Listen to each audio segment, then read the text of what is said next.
புஷ்பா படம் ரிவ்யூ பார்க்கலாமா? படம் எப்படி இருக்குன்னா, இவங்க வந்து ஆடியன்ஸ் எப்படி எங்கேஜிங்கா வைக்கணும்ன்றது நல்லா கண்டுபிடிச்சு வச்சிருக்காங்க. அதனால வந்து அந்த வேலையை நல்லா பார்த்துருக்காங்க. 200 ரூபாய் கொடுத்து ஒரு படத்துக்கு போறோம்னா ஓகேப்பா 200 ரூபாய்க்கு வருத்துப்பா அப்படின்னு சொல்ற அளவுக்கு இது கொஞ்சம் எங்கேஜிங்கா நல்லாவே இருந்துச்சுன்னு சொல்லலாம். ஆனா சில கிரிஞ்சி சீனை தவிர மிச்சம் எல்லாம் ஓகேவா தான் இருந்துச்சு. ஃபர்ஸ்ட் என்ன அந்த கிரிஞ்சி சீன் சொல்றதுன்னா, ஃபர்ஸ்ட் சீனே வந்து ஒரு ஹார்பர்ல வந்து ஒரு கண்டெய்னர் லோட் பண்ணிட்டு இருக்காங்க. அப்போ வந்து ஒரு கண்டெய்னர் வந்து ஓவர்லோடுன்னு காட்டும், அதனால கீழே விழுந்துரும்.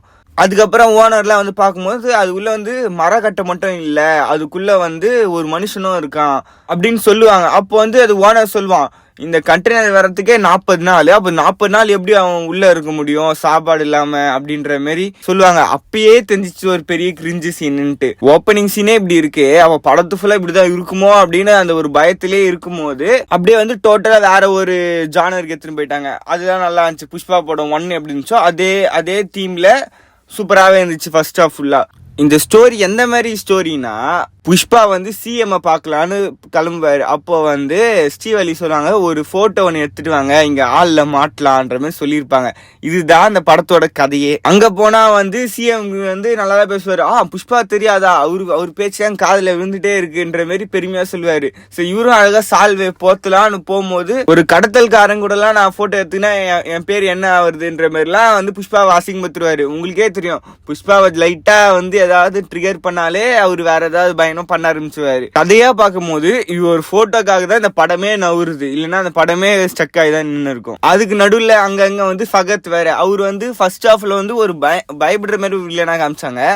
இதுல வந்து அவர் வந்தாலே இவர் ஏதோ மொக்க வாங்கி போறாரு, காமெடியா நடக்க போகுதுன்ற மாதிரியே தான் இருக்கு. ஃபைனலா படம் எப்படி இருக்குன்னா, நடிச்ச எல்லாருமே நல்ல எஃபெக்ட் போட்டு நடிச்சிருக்காங்க. யாருமே வந்து இந்த கேரக்டர் சும்மா இருக்கு, அந்த கேரக்டர் சும்மா இருக்குலாம் சொல்ல முடியல.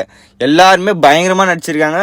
அல்லு அர்ஜுனா சொல்லவே தேவையில்லை, பயங்கரமா விழுந்து வாரி நடிச்சிருப்பாரு போல. அந்த அளவுக்கு அதுல எஃபெக்டும் தெரியுது. ஆனா கொஞ்சம் சீன் மட்டும் கொஞ்சம் ஓவரா இருக்கு. இந்த லாஸ்ட் கிளைமேக்ஸ் சீன் கூட இந்த கையை காலெல்லாம் டைட்டா கட்டிடுவாங்க. அப்போ எப்படி இவர் அடிப்பாருன்னு பார்த்துட்டு இருக்கும்போது அப்படியே பறந்து எகிரி போய் கழுத்தை கடிக்கிறாரு, கையை கடிக்கிறாரு. ஐ மீன் கடிக்கிறது தான் ஃபைட்டு. அது கொஞ்சம் ஓவரா தான் இருந்துச்சு. எப்படா அதெல்லாம் கொஞ்சம் பாசிபிள் இல்லையாடான்ற மாதிரி தான் இருந்துச்சு. ஃபர்ஸ்ட் சீனும் அதே மாதிரி இந்த லாஸ்ட் அந்த ஃபைட் சீனும் மட்டும் கொஞ்சம் மாத்திருந்தனா ஃபுல் பேக்கேஜாவே சூப்பரா இருந்திருக்கும் படம். விஷுவலாவும் சூப்பரா இருக்கும். நீங்க தியேட்டர்ல பார்க்கும்போது நல்ல ஒரு ஃபீலா இருக்கும். லாஸ்டா புஷ்பாவோட ஃபேமிலி எல்லாம் ஒன்னா சேர்ந்துருவாங்க. அதே மாதிரி இன்னொரு சைடு பார்த்தோன்னா வில்லன் எல்லாரும் ஒன்னா சேருவாங்க. தேர்ட் பார்ட்டோட லீடு குத்துருப்பாங்க. அது எப்படி குத்துருப்பாங்கன்னா, அவங்க ஃபேமிலியா சேர்ந்துருப்பாங்க ஒரு ஃபங்க்ஷன்ல. அப்போ வந்து ஒரு பாம் பிளாஸ்ட் நடக்கும். அது வந்து புஷ்பா 3 போட்டு முடிச்சிருவாங்க. எல்லாரும் தியேட்டர்ல பாருங்க. கொடுத்த காசு